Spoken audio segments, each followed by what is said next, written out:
Congregation po. Busy lahat. Ay, hello po. Magandang hapon sa inyo. Nag-file lang po. Nagtatrabaho lang po. Pareho ninyo. Ini po ang sa inyong lingkod, si Congressman Nelson Legacion. Asin yaon po kita ngunyan sa Kongreso.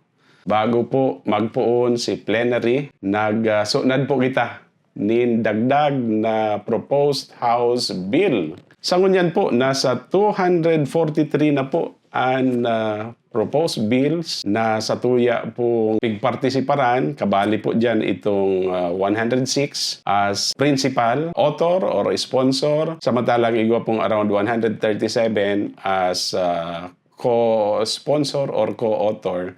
May 7 po kita na bagong proposed bill na i-submit. Igwa po duman nagtutukar, manunungod sa salud, manunungod sa disaster preparedness, and manunungod sa mga parauma asin parasira. Si proposal na ang satuya pong mga parauma, ang satuya pong mga parasira na nagiging katuwang kan gabos sa pagpapakakan kan lambang Pilipino, matawan in dissenting retirement package o retirement benefit. Ini si Saro sa sektor. Nasa hiling po niya to, sobra-sobra ang paglapigot, alagad, gayo po na re-reconosir an sa indang kapagalan, an sa indang sakripisyo. Sa paagi po kaining proposed Dignified Agricultural and Fishery Retirement Act, minamauta po na si mga ma-qualify karesibi nin